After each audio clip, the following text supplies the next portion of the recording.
మనం టీయర్స్ అనేటువంటిది ఎందుకోసం ఇవ్వాలి? Why should we shed tears at all? ఆధ్యాత్మికంగా కూడా కొన్ని అర్థాలు ఉంటున్నాయి. Spiritually they have a meaning.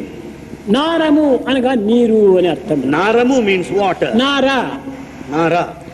నయనము అనగా కన్నులు. Nayana means eyes. కన్నుల నుంచి వచ్చేటువంటి నీరు నయన ప్లస్ నాయన అనగా నారము.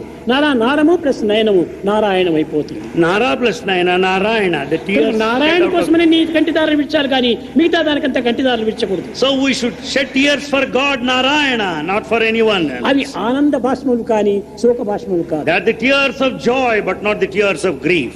కనుక దేనికి మనం ఏడ్చకూడదు. We should not cry for anything. ఏదో కష్టాలు నష్టాలు వస్తుంటాయి. The difficulties and losses Everything come. is passing clouds. They are like passing clouds. There is no any permanent clouds in this world. There are no permanent clouds in this world. అన్ని కదిలిపోయేటువంటివే. They all pass off.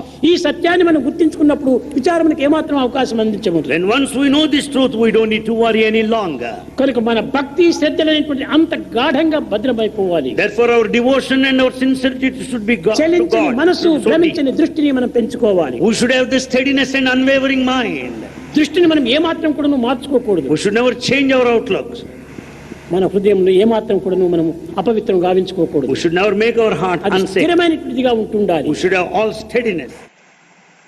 To begin with, I offer myself at the lotus feet of Bhagavan Baba, and very grateful to him for giving me this opportunity or choosing me on this occasion to talk about my experiences with him, and also the very, very delicate and sensitive topic, surrender.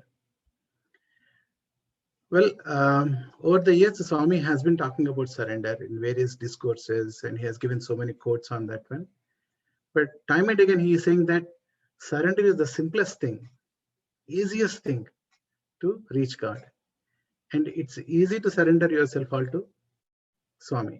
So that he has been saying it. But as a devotee or as a student of Swami, I still struggle to understand the meaning of that one. How to surrender ourselves. And for him, the surrender is nothing but communion with God. You know, you become one with God. You may talk about Salokya, Sarupya, Sahaja, but becoming one with God is surrender. And I remember still one day in the veranda, Swami was talking to the devotees, students, and he posed this question to students sitting in the front room. What is surrender? And everyone, started giving their own answers. Swami, surrender means understanding God or following God's command. And the answers started flowing because it's an opportunity. You can talk to Swami. Swami was nodding very mischievously his head and saying that no. And once all of us exhausted with our ideas, then Swami said, in surrender, there is no difference between God and devotee. There is only one entity, and that is surrender. In surrender, basically, you do not, like devotee or the individual will not have any own ideas. Like when on the top, when you blow air in the flute at one corner, and the entire air comes to that one. So that is surrender. There won't be having anything inside. You won't obstruct anything of God's command. So that is surrender. Then why Swami says surrender is the easiest thing? Anybody can surrender. Surrender is not a big difficult thing. So let's see a couple of examples. This is a real incident happened a long time back in 1800s. It happened in USA. Nothing to do with Swami. But this tells you the difference between faith and having confidence in one individual. So it so happened that there was an individual, an acrobat basically, by name Bloden. And he is very adept on doing a tightrope walk. So since he was very adept in doing that one on a regular occasion, so he walked across Niagara Falls. Across Niagara Falls, 160 feet above the water level, he has a tight rope tied on both corners, and he walked across. He has done it many a time, so it's very simple for him. The tight rope walk has become a cakewalk for him. He has been doing it. And on that particular occasion, he decided to have a huge wheelbarrow. like he wants to have one side of that big stick, a huge cement weight is installed, he put onto that one, and the other side has a wheel. So he's balancing on that balancing rod and walking. He walked from one corner to another corner easily, comfortably, without any issues. Once he reached the other side of that, there was a huge uproar. Everyone was clapping and congratulating him because whatever he achieved is not a mean thing, because he is having weights on his stick and on the balancing stick, and he walked across. So when he came there, then the reporters were asking him, "Oh, you have done a fantastic job," and all this thing. Then this gentleman, Blodin, he asked a question: "Do you believe I'm good at walking on the tightrope?" He said, "You're phenomenal. No one can match you. You have done it across Niagara Falls many a time, so it's easy for you. If you so believe, why didn't you get in? Let's go along. Instead of the cement weight which you are having on one side of it, why don't you sit? I'll take you." Within seconds, that reporter vanished from that area. It's not that easy to have faith in that guy. You may praise him anything, but you can, when it comes to you, you cannot take that risk. That means you do not have faith. So basically, this is the difference which actually Swami is talking about. We call Swami as God time and again. Whenever something good happens, you say, "Oh, it's Swami's a miracle. He's there with me all through. He's taking care of me." But when a difficult situation comes, it's very difficult to trust him and continue our life normally as if nothing has happened. So continuing the story there, then what happened? One of the audience from there, he said, "Okay, let me take a chance. I have faith in you. You have been doing it for so many years, and today also you just walked without any issues." Then he immediately jumped in and he sat in that burrow, and this gentleman started walking. He started the tightrope walk. When he commenced this one, the people around, they started betting. A lot of people are saying that, okay, this person is going to comfortably bring that guy to the other side of the Niagara Falls. And so there are some people who are always pessimistic, always doubting, always on the negative side. They bet hugely against this guy, saying that he's going to fail. So it happened. And when it's happening, and he went to the middle of the row, the person, one of the few people who bet heavily against losing, they said they cut the wire, cut one of the wires. It's not completely the rope. They cut one of the wires. So there was a imbalance. The wire started moving here and there. And immediately Blodin realized, okay, that wire would not sustain for a long time. So immediately looked into the guy who is there in the burrow and said, "Okay, jump onto my shoulders." And that fellow was very hesitant. In the middle of Niagara Falls, on 160 feet above the water level, coming out of that burrow and climbing onto the shoulders of this guy is not a mean achievement, and he was very scared. Then this gentleman, Blodin, very calmly shouted, saying that, "Okay, it's a time for you to make a decision whether you are going to stick with me or die and fall into the water and die." Somehow, that guy gradually climbed to the shoulders of this person. Within few minutes, carefully, Blodin came to the second corner, like other side of the Niagara Falls, and dropped him. And here the point is, it became a huge item in the newspapers, and I have those newspaper cuttings also in one of the PowerPoints. I didn't show it because it's a very long PowerPoint. And that time, actually, this gentleman who survived the entire episode, the audience who was part of the entire journey with Blodin, he said, "Faith comes at that moment. Faith is very, very difficult. You cannot have faith all through your life. Having continuous faith on any individual, even to God, it is something like walking on a tightrope. It's not that easy." And this is what I want to talk to you about: surrender.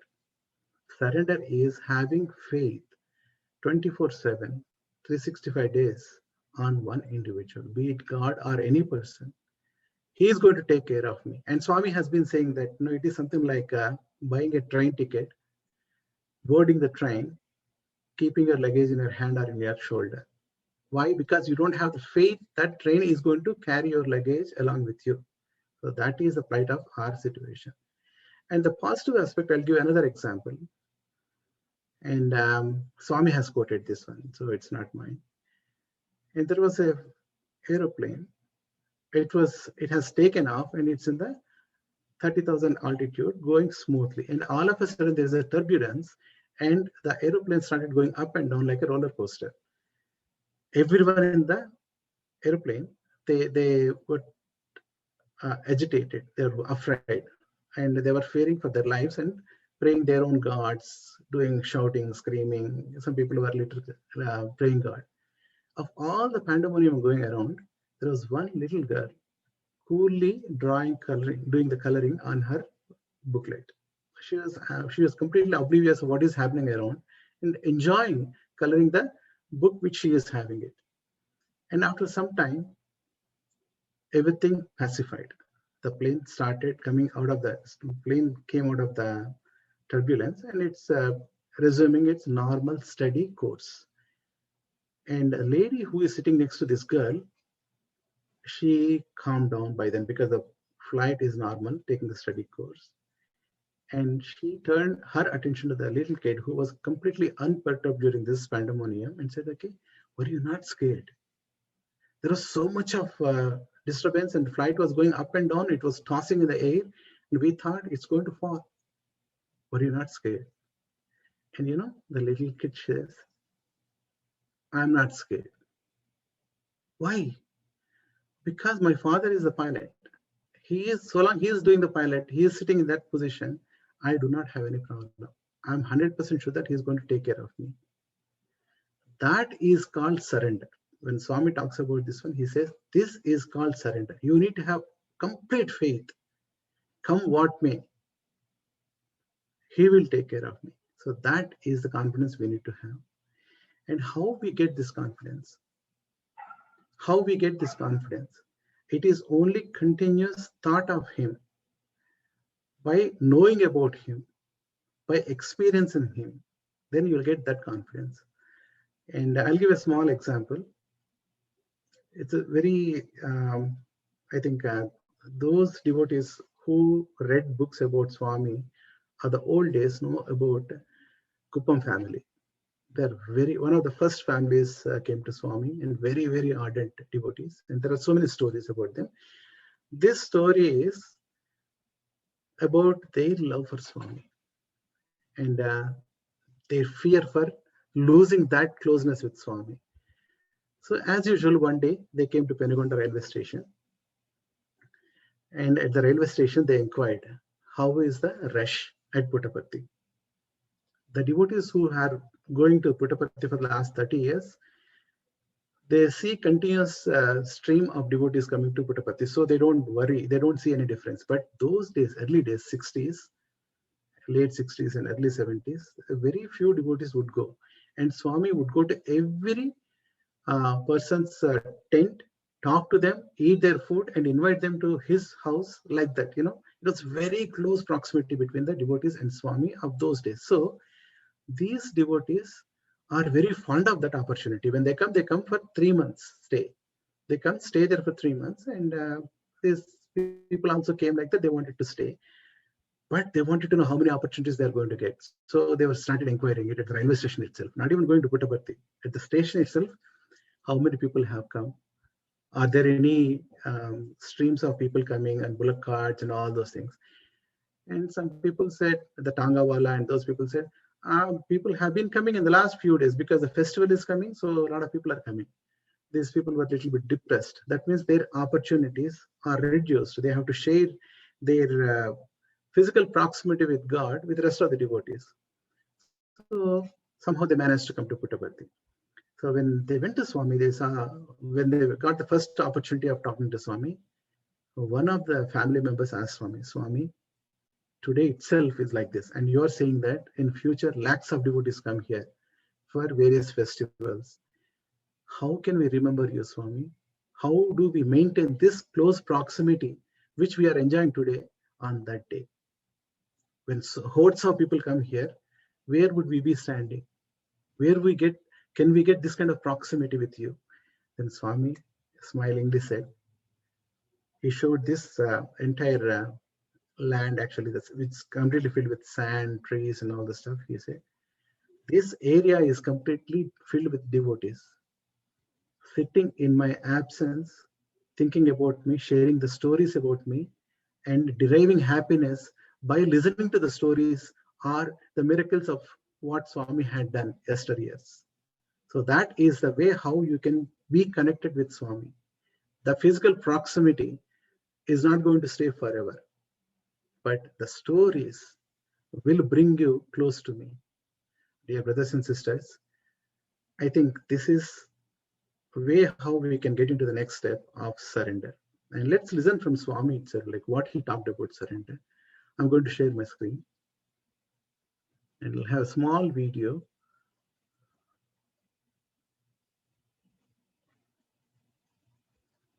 And if you're not able to hear me, tell me. I just want to.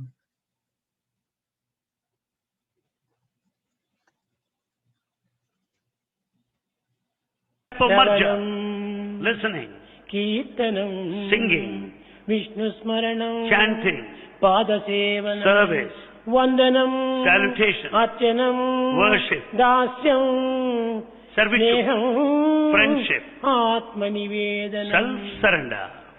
ఆ స్నేహం చేసేటప్పటికే ఆత్మనివేదనం వస్తుంది. Then once that friendship స్నేహితుడు closes, కానంత వరకు కూడాను ఆత్మనివేదన చేయడానికి వీలు కాదు. the surrender is not possible until you develop closeness friendship. కనుకనే స్నేహత్వం వరకు కూడాను మనం సాధన చేయాలి.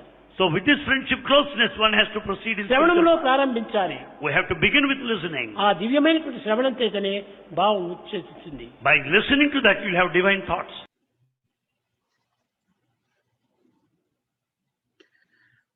I listened about this like generally Swami talking about 9 forms of devotion. I've been listening to it for a long time, but never ever I heard that the meaning of Atmanivedana, which is surrender.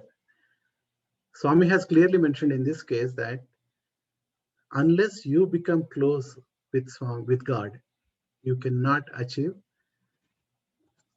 the surrender. And he says, if you look at the last stage, friendship, before Atmanivedanam, which is surrender, before surrender, the final step is friendship. And I was thinking this is one of the forms, one of the 9 forms of devotion. And here he clearly mentions that unless you become friend with God, you cannot move to the next step. And for that one also, he says you have to start with Shravanam. Keep listening to the stories of God continuously. And I'll tell you some of the examples, like now how to surrender. This is what actually I learned, and these are my experience. I'm not an expert, and at the same time, the disclaimer is I'm not a guy who has completely surrendered to Swami. For sure, I'm very confident of that one. In future, I don't know, but definitely as of today, I'm not the authority, but I'm also a fellow traveler along with you in the spiritual journey to become complete surrender to Swami. So let me share you some of my stories, how it happened. I remember in 1990, I still remember the date very vividly because that's the time Swami called us and for an interview and gave us a job. June 13th, he called a few students, waiting boys we call them, along with some foreigners also. In the main interview room, we were sitting together. Swami looked around and asked one of the Italian devotees, what is love? What is devotion? Swami asked this question, what is love and devotion? And out of all of a sudden, this lady mentioned, Swami, you are love. Loving you is devotion. And Swami was very, very happy. We could see his happiness on his face. And he looked at us and said, okay, see how to talk. You need to learn how to talk from these people. What is the use? You have been sitting here for years together, but you do not know the meaning of love and devotion. That is very, very powerful statement. Loving you is devotion. What else? It's not Navaveda Bhakti or, it's no huge funda. It's very simple. Loving you is devotion. And on the same day, Swami has mentioned, I am like your dhobi. I am like your washerman. Bring all your sorrows, all your problems. Bring it to me. Leave it at my feet. take happiness, love, and assurance, abhaya, from me. But what is happening is we go with a lot of problems to Swami and we offer it to him. And when he doesn't acknowledge, we bring those sorrows with us back.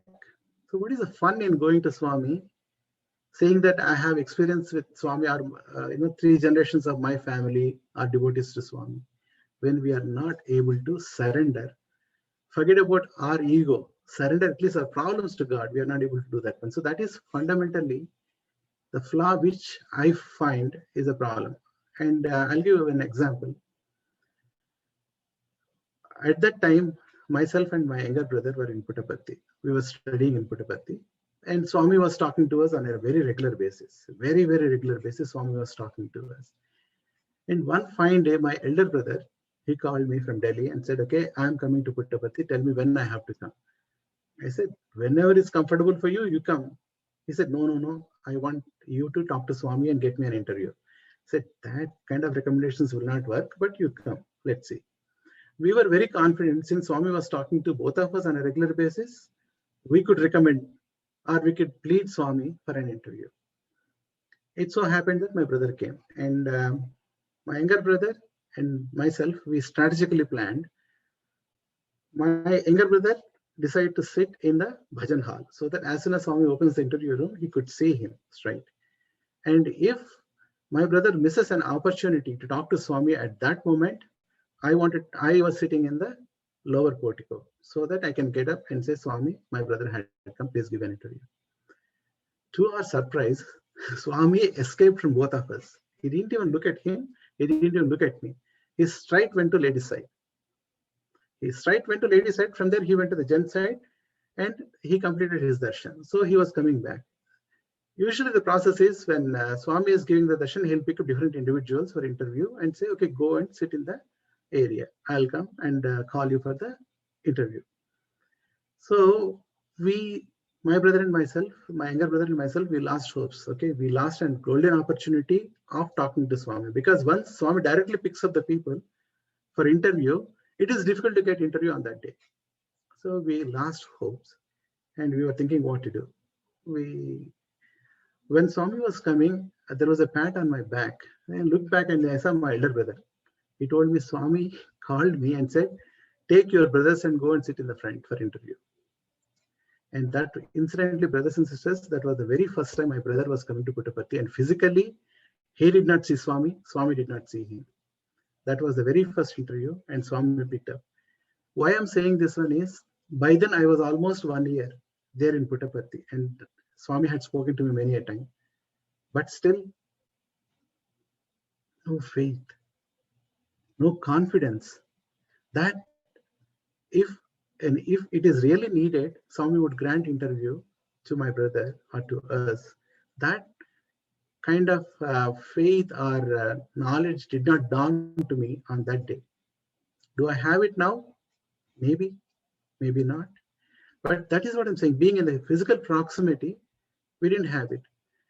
And Swami gives you this kind of assurances time and again. He is tireless. Time and again, he keeps giving these opportunities. And another opportune moment came. So many opportune moments came like this. It was in my birthday, 1990, June 5th. And Swami was talking to me in the veranda, and it was in Vrindavan actually. 2 days before my birthday, Swami asked me, when are you going back? Because I came for the summer course was over. Then he asked me, like, when are you going back home? I said, Swami, within 2 days, my birthday is coming. So once the birthday is over, I want to go home. He said, okay, good. I didn't know what is befalling on me on that day. But Swami said, okay, 2 days, no problem. And birthday evening, I went to Swami for blessings. He took the chocolates, blessed me with yellow rice. And he asked me, when are you going home? I said, Swami, you tell me when I have to go. Swami said, okay, go now. And go now at 6 o'clock in the evening. I don't know how I can go then, because I didn't have any reservation, and that's a peak summer in the month of June.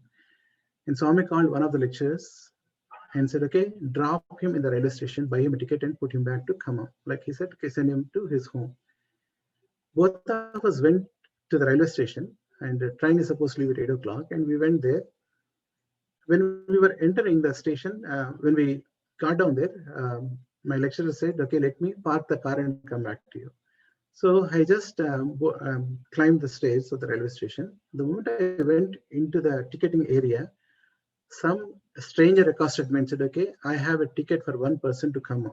Would you like to buy? I said, yeah, I want it, because definitely that's a place I wanted to go. And that's, he is giving me with a reservation ticket.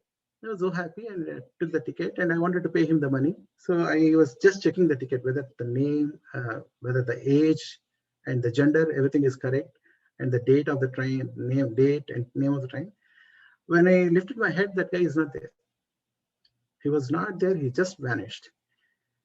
And I came back home. When I came to home on that night, when Swami asked me to go, my father got an electric shock. Okay, that's a different story, long story, cutting it short. And he needed some support. So he needed some help. My mom wanted some support. And then the next morning, I was there at home. These kind of things happened quite a few times in my life when I was studying in Puttaparthi.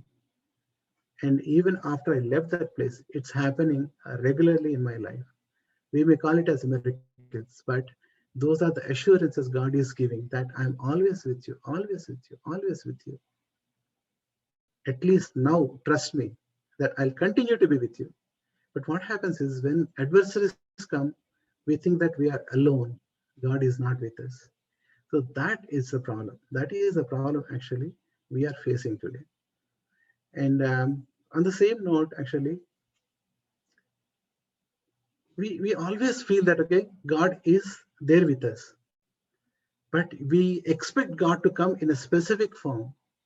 And we also define what kind of help we need to have from him. And in the absence of that one, we think that God is not with us. We have heard stories that, you know, God comes in the form of dog, or he says, okay, I'm coming to your house on so-and-so day for your housewarming ceremony, or for your daughter's marriage, something like that. But we don't see Swami coming in that 5 foot 2 inches form, wearing saffron color. And Swami, after some time, he gives an indication that I had come to your place, but you did not recognize me. Here is one incident happened. There was floods in one city. This story actually I read somewhere. There were floods in one city, and there was an ardent devotee in that city. And he is a temple priest, and he always prays to his Lord very ardently. He's doing his puja and full-time devotion, we call him as, because continuously he's thinking of that God. So when the floods came, everyone in that city, they're worried. Okay, the entire city is going to be inundated with water. So we have to move to safe places. And 2 days, or like the day before the floods arrive, his neighbor approaches him and says, okay, we are vacating the house. We are vacating the house because it's going to be completely flooded and your life is at risk. Why don't you also come along? We go to some other place, and once the flood recedes, we can come back to this place. And this devotee says, the priest says, don't worry, my God is there to take care of me. My God is to take care of me. Okay, and the neighbor leaves on his own with his family. Next day dawns, and flood water starts coming to the city, and gradually water level increasing. So this devotee goes to his altar, prays to his Lord intensely. It is your time to show that you are God. You are capable of rescuing me from this kind of adversity. No change. Water level keeps increasing, inch by inch. So, fearing for life, this priest takes a picture of God and goes to his upstairs. And by evening, water goes to the second floor also. And that time he prays more intensely. It's a time you have to save me, because I have been praying you all these years and I trusted you. You are the only savior for me. Then a naval ship comes around, and the people were shouting in mics, saying that, okay, do anyone wants help? Anyone want help? We can come, we can rescue you, we can take you. Is there any survivors? And this guy peeps through the window And so naval officer recognizes him and says, okay, come, we'll come and take care of you. And this priest says, don't worry. My God is there to take care of me. My Lord is there to take care of me. He is coming to take care of me. Nothing happens. By end of that night, water fills the second floor also. So he had to venture into the terrace. And terrace, he is holding his altar, his picture of his Lord, and crying, how long I have to wait for you? Then a helicopter comes. This is the third attempt. Helicopter comes, and they recognize him in the pitch darkness. They put a floodlight on him and say, okay, we are dropping a ladder for you. Someone is coming to pick you up. He says, no, I'm not coming. My God is coming. So it happens, the flood even covers the terrace also. The waters completely inundate the terrace, and this priest dies. Along with that picture, he goes to heaven. Not physically holding that picture, but basically with that God in his heart, he goes to heaven. And he questions, the very first question he poses to God is, why did you not come to rescue me? I have trusted you. I have prayed to you all these years. Why did you not come to rescue me? Then God says, I have come there 3 times in a form of different individuals to rescue you, but you rejected me. You did not want to be rescued. How can I help you? God also can help you to a certain extent. If you refuse to be rescued, I cannot do anything more than that. So the moral of the story here, which I have taken that way, is do not think that God has to come in a particular form, particular time, particular way to rescue you, the way how you choose to be rescued in your adversities. Give him that liberty. Start accepting God as is. So that is surrender. Start seeing God in every way. And the beauty of this one is actually one of the days I was asking Swami, how do we see you in everything? You are saying that God is everywhere in everyone, every being. How do we see you in every being? And Swami beautifully said, whichever you think is God, that will become God, because your faith is more important than anything else. The moment you start believing that everything is God, it is the responsibility of the God to turn that into God. It is the responsibility of the God to turn that into God, and he manifests in that individual or that object. Even if you take a boulder and you worship that as God, it has to become God, or else there is no meaning for God's omnipresence, omnipotence, omniscience. So brothers and sisters, that is a very powerful story. And I'll move on with one small story before concluding. This happened in a sports meet. It happened in a sports meet when I was studying it. One of my juniors, is a very close friend of mine, he was doing motorbike stunt. Motorbike stunts, the way how they do it is that they have a ramp here, and there is one more ramp on the other side. In between, they have a ring. So these people on motorbike, one after the other, go through the ring and jump onto the other ramp. It's just like they're going and falling onto the other ramp through the ring. First time they put only a ring, barren ring, nothing else. And second time they put fire around the ring.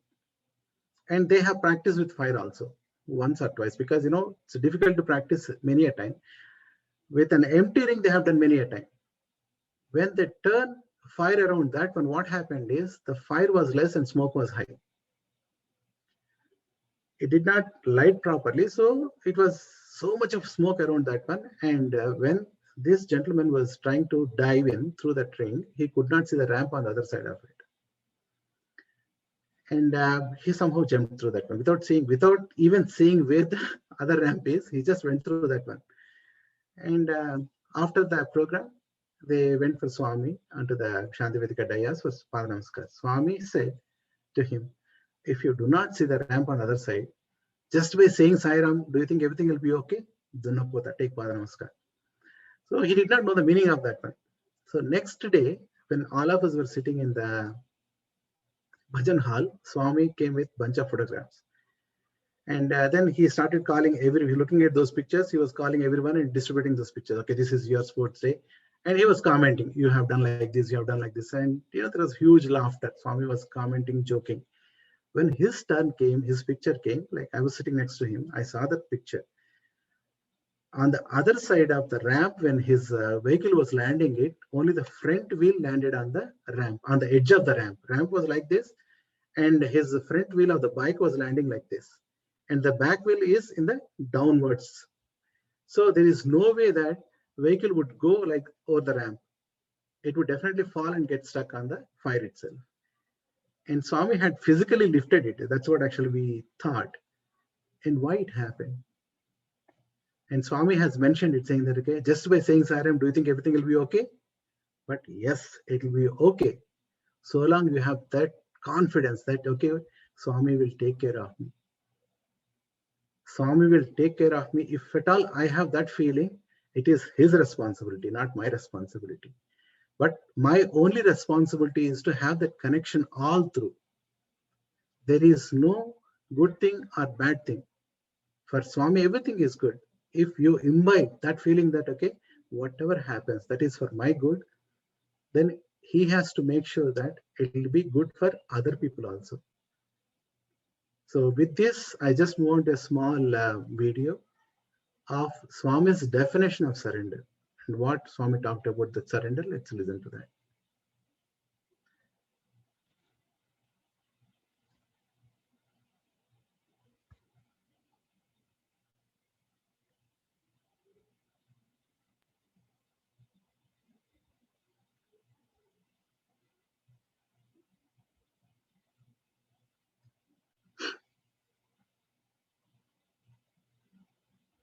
భగవంతుడు దేనిని ఆశించడు. But God does not expect anything. నానా నీవు యోగం చేయి, నీవు ధ్యానం చేయి, నీవు జపం చేయి, నాకు సంతోషం అవుతుందని ఎప్పుడు భగవంతుడు చెప్పాడు. God will never tell you, do this meditation, think of me, chant my name. No, never. నాయనా నీవు ప్రేమ హృదయుడు కా, He will say, have the love in your Tyaga heart. హృదయుడు కా, And you be embodiment of Satya love. హృదయుడు కా, Be the embodiment of Shanti truth. హృదయుడు కా. Have peace. అదాన్నే భగవంతుడు ఆశిస్తుంటాడు. That's what God expects from you. అలాంటి భగవంతుని ఆశలకు విరుద్ధంగా మీరు We ప్రవర్తిస్తున్నారు. act in the reverse way, in the negative direction. ఏ సమయంలో ఏది కావాలో తానే అందిస్తుంటాడు. God gives us what we need at the moment. నీవు అడుగనక్కర్లేదు. You don't need to pray for it. అడుగకువేవో మనస, అడుగకువేవో మనస. Oh mind, don't ask. Oh mind, don't ask. Again, again. అడుగుకోలది అది అడుగునబడునని. The more and more you ask, it will be neglected. అడుగకున్న పని వడిగా నగునని. Without asking, things would be done better, speeder than otherwise. మనస. Oh mind, don't ask. అడుగని శబరిని ఆదరించడే. Without asking, Sabari was given refuge. అడుగక తనకై మడియు Jatayu కడకునేగి సద్గతి కలిగించి. Without asking, Jatayu bird was offered last rites by God అడుగునక్కర్లేదు. himself. Well, you don't need to ask. తానే వచ్చి చూసుకుంటాడు. God himself will come and do it. చిన్న బిడ్డ ఉంటుంటాది, Here is the child. పాలిస్తుంది, తొట్టులో బండి పెడుతుంది And తల్లి. mother feeds and puts the baby in the కానీ cradle. ఆకలైనప్పుడు మాత్రం ఏడుస్తుంది. But the baby cries when the baby is అమ్మా hungry. నాకు పాలు కావాలని అడుగుతుందా? Baby will never ask, mother, I want milk. No. తల్లి ఆ సమయాన్ని గుర్తించి పాలిస్తుంది. Mother knows when the child needs milk. కాబట్టి అది ఏ సరెండర్. That is surrender. అక్కడ ఉంటే తల్లి చూసుకుంటుందండి. Then mother will take care నాకు of ఇది everything. కావాలి, అది కావాలి, అది కావాలి, ఈ కోరికలన్నీ పెట్టుకుంటే తప్పక నిన్ను వీరు చేస్తుంది తల్లి. In fact, you go on asking, demanding, mother will leave you there. అడిగేటువంటి పిల్లవాడికి ఏం చెప్తుంది తల్లి? If the boy child goes on asking, what is వంటవాడిని it? పోయి అడుగు, అక్కడ పెడతాడు, తిను అంటుంది. And you will say, you will be served food there, you go there, get in the kitchen, cook will serve. కానీ అడగలేనటువంటి ఒక చంటి బిడ్డకే తల్లే పోయి పాలు త్రాపుతుంది. As the child cannot ask, mother herself will come and feed కనుకనే the baby. అడిగేటువంటి అహంకార సత్వము. The one who demands ask is a sign వాడు of ego. కేవలము ఈ వరల్డ్ లైఫ్ లో ప్రవేశించాడు. He is in the worldly life. కనుకనే ఈ అడగటము, తెప్పించుకోవటం ఇవన్నీ జరుగుతుంటాయి. Therefore he goes on requesting, demanding. ఏ ఇది లేకుండా, చింత లేకుండా తల్లి యోచనలోనే ఉంటే సుఖంగా నిద్రిస్తుంటాడు. Without any thought, if you think of the mother, you can have తల్లే peaceful sleep. చూసుకుంటుంది సర్వము. God, mother will take care of ఇది everything. తెలుసును. You know that. Jhansi Lakshmibai Jhansi Lakshmi Bai. యుద్ధానికి బయలుదేరింది. She went there to wage a war. యుద్ధానికి బయలుదేరినప్పుడు When she was about, యుద్ధం చేసే తీరాలి. Yes, she must fight there. necessarily. విజయాన్ని సాధించాలి. She must return. కానీ with చంటి her. బిడ్డ ఉంటుంది అది వెంట. But she has got the child with her. Child, small child. Small child is with her. కానీ ఇది కూడా నా కర్తవ్యమే. Yes, this is also my ఆ చంటి responsibility. బిడ్డను వెనక్కి కట్టుకుంది. And she tied the babe to her కత్తి back. చేతికి తీసుకుంది. She held the sword on గుర్రం hand. పైన ఎక్కింది, యుద్ధం చేసింది. And she was right in the heart and she started with fighting. యుద్ధం చేస్తున్నా కానీ బిడ్డ పైన ప్రేమ తప్పలేదు. But yet she continued to love the babe. She held on her back. Many a time, actually, it happened to me. Many a time it happened to me. I have a desire, for example, or at that moment I want to go and ask Swami, I have this desire. Can you please fulfill it? But I'm so scared because what if Swami is planning to give me something much, much better than that one? If I have an intermediate examination or 12th class examination, and I feel it's very difficult to pass through that one, so I just go and pray to Swami, please take care of this particular examination. I want to be successful in this one. Swami might be thinking, why are you unnecessarily worried about this one? I am thinking of giving an opportunity for you to complete your post-graduation. And you are worried about this level itself? Why don't you have faith in me? So this is the message actually which I understood from Swami's discourses and messages. This is a true acceptance. You have to accept that moment because you do not know what's going to happen in the next moment. This moment may be good for you. Why maybe? It is good for you because it is His prasadam. So long we have that confidence in God, that is surrender. Nothing more than that. That is the reason why Swami says it's easy to surrender yourself. What you need to do is true acceptance of that moment. Everything is given by Him for my own good. Sairam, with this I conclude, Sairam, and I will just move on to any questions and answers.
असतो मा सद्गमय तमसो मा ज्योतिर्गमय मृत्योर्मा अमृतं गमय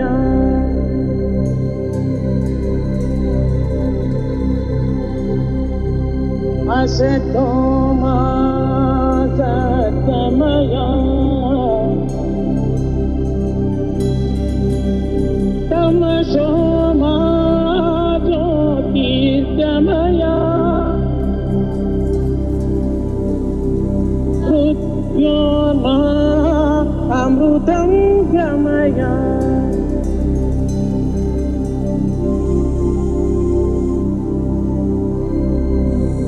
असतो मा सद्गमय तमसो मा ज्योतिर्गमय मृत्योर्मा अमृतं गमय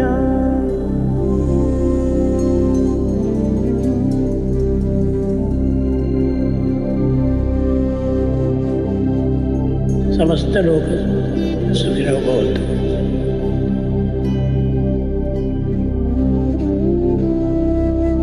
समस्त लोग सुखिनो भवन्तु।